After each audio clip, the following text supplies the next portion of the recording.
আজ হঠাৎ করে যে এই রেসিপিটা তোমাদের সাথে শেয়ার করতে পারবো আমি কোনোদিনই ভাবতে পারিনি। আর আজ সকাল থেকে কোনো কারণে আমার প্রচন্ড মুড অফ ছিল, তাই কোনোভাবে আমাকে হাসানোর জন্য এই সব উৎপাত করে যাচ্ছে এখন আমার হাজবেন্ড। আর আমার হাজবেন্ড খুব ভালো করেই জানে যে আমি একটা হাসি খুশি ফ্রি মাইন্ডের মানুষ। আমার মধ্যে যতই দুঃখ কষ্ট থাকুক না কেন আমি সবসময় হাসি মুখে নিজেকে সবার কাছে প্রেজেন্ট করতে পছন্দ করি। আর আমি যতই চেষ্টা করি যে আমি কাউকে আমার দুঃখ কষ্টগুলো বুঝতে দেব না, বাট আমার মা, মেজো বোন আর সুনীল এরা তিনজন কোনো না কোনো ভাবে বুঝেই যায়। যাই হোক, আজ পুরো জঙ্গলের মধ্যে ঢুকে গেছি ডুমুর পারবো বলে। কয়েকদিন আগে সকালবেলায় দাঁত মাজতে মাজতে রাস্তার ধারে দেখতে পেলাম একটা ডুমুর গাছে অনেকগুলো ডুমুর ধরেছে। আর আমাদের এপাশে ডুমুরের তরকারি কেউ খাই না বলতে গেলে, আর সেই কারণেই গাছের ডুমুরগুলো দেখো যেমনকার তেমন গাছেই রয়ে গেছে। যাই হোক, বেশ বড় বড় দেখে অনেকগুলো ডুমুর নিয়ে চলে এসেছি ঝুড়িতে করে। এই ডুমুরের তরকারি তো আমি ছোটবেলায় অনেক খেয়েছি, বাট এই ডুমুরের রেসিপিটা কোনোদিনও শেখাই হয়নি আগে। আর ঠিক সেই কারণে এই ডুমুরের তরকারি যেদিন প্রথম রান্না করেছিলাম আমি, রান্না যেহেতু আমি নিজের মতো করে মোটামুটি ভালোই করতে পারি, সেই কারণে ভালো তো হয়েছিল ঠিকই, তবে এই ডুমুরের বীজগুলো আমি ছাড়াইনি বলে একটু কষা কষা ভাব রয়ে গিয়েছিল।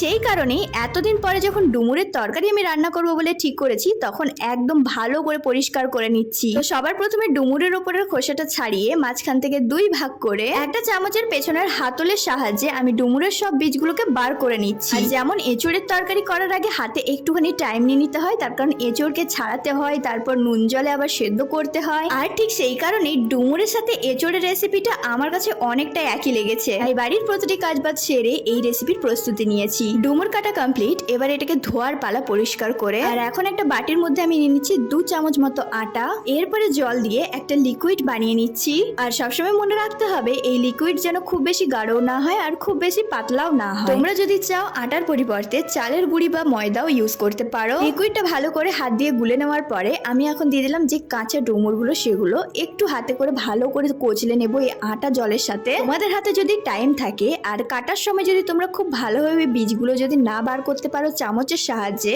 তাহলে আমি বলবো এই লিকুইডের মধ্যে আধা ঘন্টা তোমরা ভিজিয়ে এই ডুমুরটাকে রেখে দিতে পারো। এতে খুব ভালোভাবে ডুমুরটা পরিষ্কার হয়ে যাবে। এরপরে নর্মাল জল দিয়ে আমি খুব ভালোভাবে পরিষ্কার করে নিয়েছি ডুমুরগুলো। একটা বাটিতে এখন দিয়ে দিচ্ছি অল্প পরিমাণে জল। জলটা হালকা গরম হয়ে গেলে দিয়ে দিচ্ছি নুন আর অল্প পরিমাণে হলুদ গুঁড়ো। তার কারণ ওই যে কিছুক্ষণ আগে বললাম ডুমুরের রেসিপি আর এঁচড়ের রেসিপি আমার কাছে অনেকটাই একই মনে হয়। আর এই ডুমুরকেও এখন নুন হলুদ জলে খুব ভালোভাবে সেদ্ধ করে নেব। আচ্ছা, তোমরা আজকের ভিডিওতে কমেন্ট করে জানিও তো যে তোমরা কারা কারা এই ডুমুরের রেসিপি বানাতে জানো, আর যারা জানো না তারা আমার ভিডিওটা দেখে নেক্সট টাইম ট্রাই করবে ভাবছো। ডুমুর এখন সেদ্ধ হয়ে গেছে, আর এক্সট্রা যে গরম জলটা ছিল সেটা ফেলে এখন ঠান্ডা জল দিয়ে আমি ডুমুরগুলোকে আরো একবার ধুয়ে নিলাম। আর আজকের এই আনকমন একটা ভীষণই সুন্দর রেসিপির জন্য আদা, রসুন, পেঁয়াজ, 2টো টমেটো, এর মধ্যে হাফ আমি টমেটো বেটে নেবো আর হাফ রেখে দেবো। মশলাগুলো পেস্ট করে এখন আমি কড়াইয়ের মধ্যে দিয়ে দিচ্ছি তেল। এরপরে আমি কিছু কেটে রেখেছিলাম আলু, আর সেই আলুগুলোকে আমি এখন ভেজে নেব। তোমরা চাইলে এই আলুকে স্কিপ করতে পারো, বাট আমি সবজির মধ্যে সব থেকে বেশি পছন্দ করি আলু। আর সেই কারণে মাছ বলো মাংস বলো আমি সবকিছুতেই কম বেশি আলু দেওয়ার চেষ্টা করি। এরপরে নুন হলুদ দিয়ে খুব ভালোভাবে আলুগুলোকে লাল লাল করে ভেজে নেব। আলু ভাজা হয়ে গেছে এখন আমার কমপ্লিট। আর ওই তেলের মধ্যে এখন আমি ফোড়নের জন্য দিয়ে দেবো কিছুটা পরিমাণে সাদা জিরা আর 2টো তেজপাতা। সাইডটাকে একটু ফাটিয়ে দিয়ে দিলাম তেলের মধ্যে। ফোড়নটা হালকা একটু নাড়াচাড়া করে আমি এখন দিয়ে দিলাম ডুমুরগুলো একটু ভাজা করে নেব বলে। আর ভাজা প্রায় হয়ে এলে এখন আমি দিয়ে দিচ্ছি কেটে রাখা টমেটো, সাথে যে মশলার পেস্ট বানিয়ে রেখেছিলাম সেটাও। ভাজা ডুমুরগুলোকে মশলার সাথে একটু নাড়াচাড়া করে এরপরেই দিয়ে দেবো আমি গুঁড়ো মশলাগুলো, যেমন হলুদের গুঁড়ো, লঙ্কার গুঁড়ো, লাল কাশ্মীরি লঙ্কার গুঁড়ো, নুন আর স্বাদের জন্য অল্প পরিমাণে চিনি। ডুমুরের সাথে বাটা মশলা আর গুঁড়ো মশলাকে অল্প অল্প জল দিয়ে খুব ভালোভাবে একসাথে কষিয়ে নেব।